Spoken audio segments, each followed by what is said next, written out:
If you've been following my easy gaming history videos, you know that I've been covering the history of video games in a very chronological order. Now, I've decided to change up the format of these videos a little bit because while I want to be able to give a general overview of gaming history, I also want to go in depth on a lot of the topics that I've been covering. So rather than creating a bunch of shorter videos that lack the depth I was hoping to cover, I'm going to make some longer form videos on general gaming history and then go back and make specialized videos on the subjects that I find more interesting or that are the most requested by you. I feel a little bad because some of the information in the first couple of videos is going to get repeated in these new and improved ones, but I've never made a video series before and nobody's perfect. With that, today I'm going to go over a complete history of home consoles. Since there are 9 generations of gaming consoles, there actually are quite a bit of them to cover, so I won't go too in depth on each of them. I'm just going to give you a general release year, as well as some general specifications that each system had. I also want to specify that I will be covering handheld gaming consoles in a different video, so they will not be featured in this one, and make sure you keep an eye out for that future video.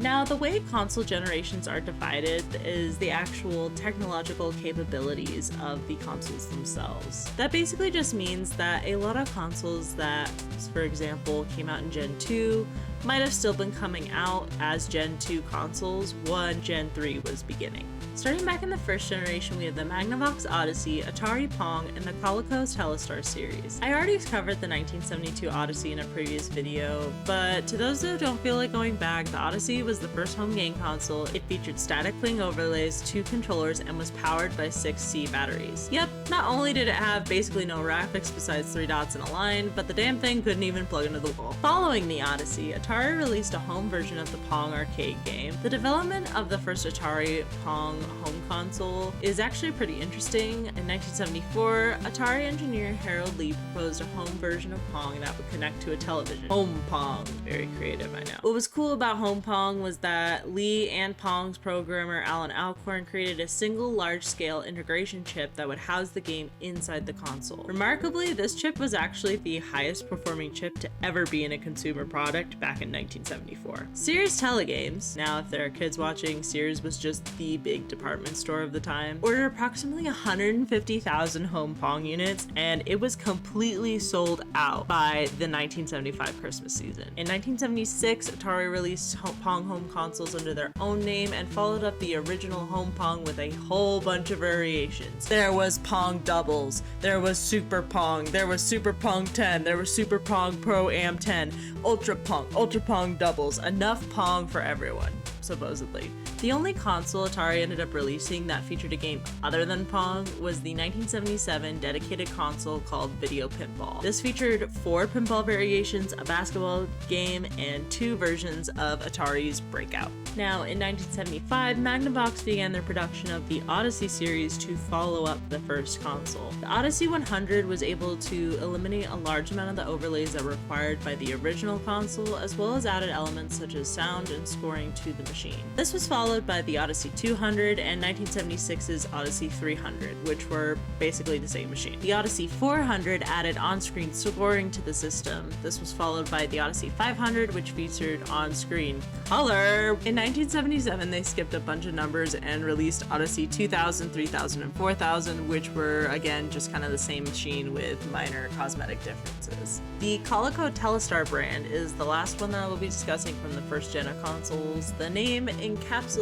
a variety of home consoles that were released and marketed by Coleco from 1976 to 1978. The first release being a Pong clone, because that was the only way people got started back in the day. This was followed up by Telstar Classic, which was just a cosmetic redesign of the one released earlier in the year. And now a warning from here on out, pretty much every one of these consoles' names is preluded by Coleco Telstar, so I'm just gonna list the actual names of the consoles and leave out the Coleco's Telstar part. Otherwise, we'll be here all night. In 1977, Coleco released the Deluxe with French and English text to market to Canadians. The Ranger, the Alpha, the Colormatic, the Regent, the Galaxy, Gemini, Arcade, and the coolest of them all, Telstar Combat. With the exception of Combat, all the games were pretty much just Pong variations, with Combat featuring variations of key games as Tank, and Arcade featuring Tennis, Road Racing, and Quick Draw. The three models released in '78 were the Markstron and the Colortron, which again just included variations of Pong because no one could really be more creative than that at that point. Notable platforms of the second generation include the Fairchild Channel F, the Atari 2600, Intellivision, Odyssey 2, and ColecoVision. These consoles rose alongside arcade popularity during the first golden age of games, which I discussed last week. In November of 1976, Fairchild Semiconductor released the Fairchild Channel F, which was the first CPU-based console. This introduced the age of cartridge-based game code storage, and the console also featured a pause button, so players were now able to actually go pee and take breaks. The cartridges themselves could hold up to 4 games per cartridge, and the console came with 2 pre-installed games, hockey and tennis. In 1977, Atari released the Atari 2600, which was originally called the Video Computer System,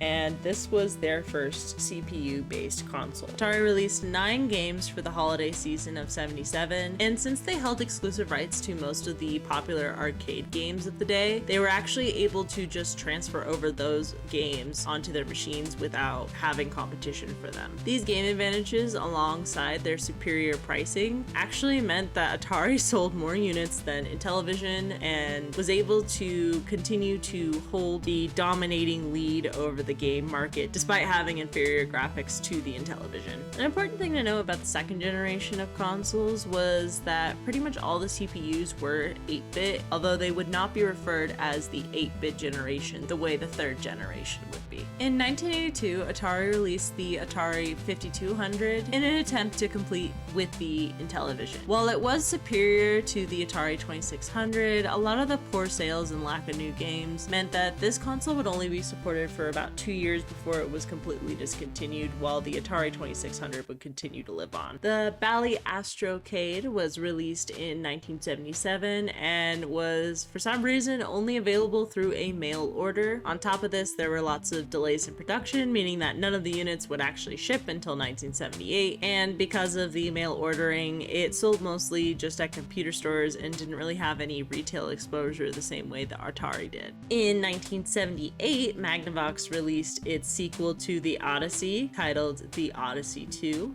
in United States and Canada. The main feature of this system was the speech synthesis unit that was able to give speech capabilities to the games as well as create music and sound effects. The Odyssey 2 was also known for its fusion of board and video games, so some of the games that were shipped with the Odyssey 2 or you could purchase for the Odyssey 2 actually came with game boards and pieces that the players could use to play the game in conjunction with the video version of the game that would play on the console. And the Odyssey 2 would be discontinued in 1984. Now, the big console we've been mentioning has been the Intellivision, which was introduced by Mattel in 1980. This Intellivision console actually contained a 16-bit processor, which was long before the 16-bit era that would come later in the 4th generation. Intellivision was also the first console with a thumb-pad directional controller and tile-based playfields with vertical and horizontal scrolling. It also offered downloadable content through the Play Cable service, which was an online service that was introduced in the 80s that allowed local cable television system operators to send games for the Intellivision over cable wires alongside the normal TV signals. Essentially, the way that worked would be like a retro PlayStation network. People would subscribe to use a device called the Play Cable adapter and be able to download games to play on their Intellivision. This allowed the Intellivision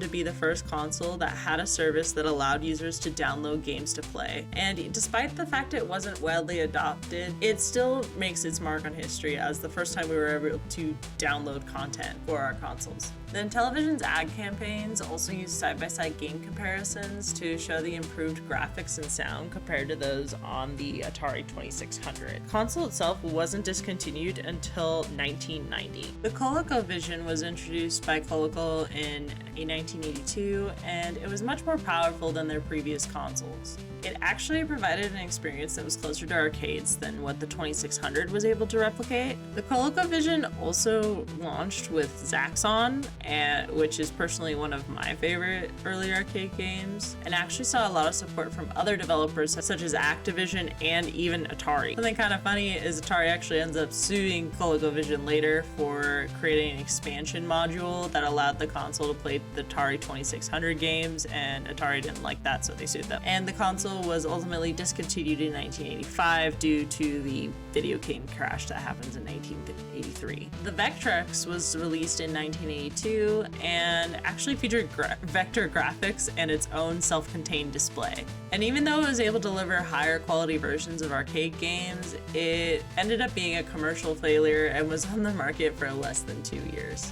Moving on into the famously dubbed 8-bit generation, the third generation of home consoles featured some of the great competitors to Atari, such as the Nintendo Entertainment System and the Sega Master System. The first console that was created by Sega was called the SG-1000. However, it kind of was a commercial flop and doesn't have too much cultural significance to the generation itself, aside from the fact that the hardware was more advanced than those that we saw in the second generation. Not to mention, they somehow managed to launch the same day Nintendo launched the Famicom, so they kind of messed up there in Japan, which as a result affected its American release as well. The SG-1000 only ever released in Japan and Australia, and the fact that it released on the same day as the Famicom in Japan probably had something to do with its impact on sales in not only Japan itself, but Australia as well. Famicom released in 1983 in Japan and in 1985 in North America as the NES. The NES is a 8-bit cartridge-based console that was developed and marketed by Nintendo and became the most popular console of the generation, selling over 60 million units. And it became the most popular console of the generation. It was the first home system to feature a controller with a directional pad, and later that directional pad became the industry standard. The NES also had this really cute little accessory called Rob, who was robotic operating buddy, and it had a really short lifespan, but he was really cute, and I can't not talk about him when I mentioned the NES. Rob only had 2 games that he would actually play with the player on the NES, and in fact, I feel like most people just know him as that character in Smash that everyone plays. The Sega Mark III would release in 1985 and was actually the third iteration of the SG-1000. The name was later changed to Master System for release outside of Japan in areas such as the US, and it was actually designed to be much more powerful than the NES, but it didn't match the success just simply due to the already existing popularity of the Nintendo Entertainment System. This generation really did see the decline of Atari, as the Atari 7800 was released in 1986, and while being the successor to the Atari 5200, it didn't sell as well as the Master System or the NES would, and this really showed that Atari was no longer on top of the console video game market. However, the Atari 7800 was the first console to ever have backwards compatibility without having to install any additional hardware to the console itself. All the consoles mentioned aside from the SG-1000 had actually integrated over to cartridge game storage, with the NES actually being able to use a 3-inch floppy disk with the Famicom disk system. However, this apparently was only a Japan thing. The SG-1000 could use cassettes and data cards as well, but they required additional attachments. Sorry for the abrupt end to this video. If you keep up with my community posts at all, you know that originally this video was going to be about 50 minutes long, and when I recorded it last week, I had tried to also make a second video and tried to kind of revamp the style of my videos, because I feel like as I've done YouTube, I've fallen more and more into like myself and who I am as a brand and how I create things. But I have this tendency to overwork myself. I'm a bit of a workaholic, and I've always known this about myself, but what happens is anytime I try to take too big of a step too quickly, it does lead to a burnout. And unfortunately, that's what happened with this video, as well as the video that I released last week, because a couple weeks ago was when I recorded this video, as well as the other video, and basically all I'm trying to say is this is part 1. Parts 2 and 3 are going to be released over the next couple weeks while I kind of learn a little bit more about myself and my self-employment and try to create a schedule for myself that isn't not only sustainable but creates better content for you. And I know this seems silly to make a big deal to explain at the end of a video when I don't have a crazy amount of subscribers and I don't even have a crazy amount of views, but I still want to maintain a professional standpoint because I really do treat this like my job even if I'm not currently making any money from it. And yeah, I just want to say thanks for watching my videos. As always, it's been nice talking to you. I'm Purple Sark and I'm logging off. Bye.